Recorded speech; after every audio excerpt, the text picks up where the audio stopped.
Hello, I'm attorney Robert Lowenstein, and I would like to discuss an important issue in Social Security disability cases today: how the judge determines disability. Disability determination has very little to do with the real world. The Social Security Administration looks only at whether you are capable of doing jobs, not whether you would be hired. Thus, you may have to prove that you are unable to do jobs for which you have never been hired. In some cases, the medical findings about your condition alone will cause the judge to find you disabled. In other cases, the majority, we usually have to prove two items. One, your medical impairments prevent you from performing any job you've done in the past 15 years. Two, there are not many other jobs you are capable of doing considering your age, education, and work experience. Think about all the jobs you've had in the past 15 years and pick out the easiest one.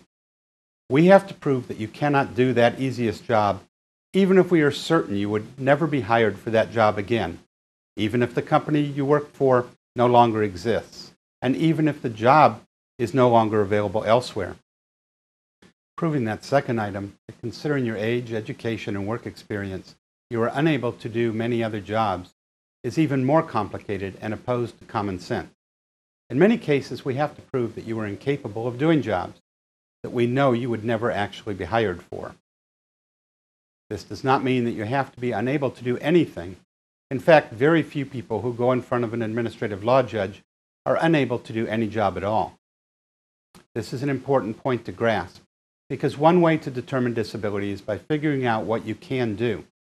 Then we can determine whether or not jobs within your capacity exist in significant numbers in the economy, considering your age, education, and work experience. We do that either by looking at a fairly complicated set of rules, or in some cases we ask a vocational expert.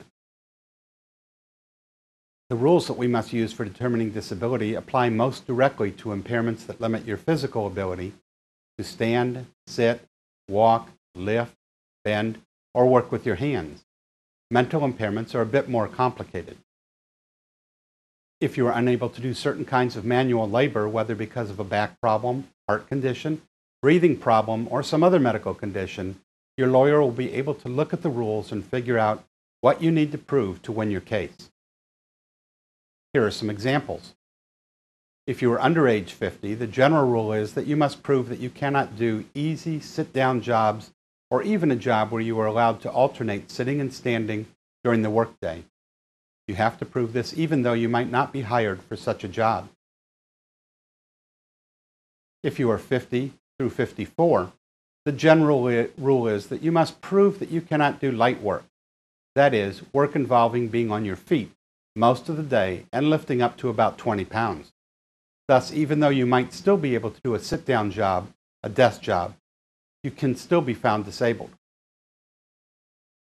If you are 55 or older, it gets even easier. The general rule is that you must prove that you cannot do medium work. That is, work involving being on your feet for most of the day, frequently lifting 25 pounds, occasionally lifting up to 50 pounds. Thus, you can even be capable of doing light work and still be found disabled. These issues can get complicated when you had jobs in the past where you learned a lot of skills. The judge will want to know about your work skills, and you must be able to explain them to the judge. How do we go about proving all of this? We do it at the hearing through your answers to questions from the judge and your lawyer. I hope you have found this information useful.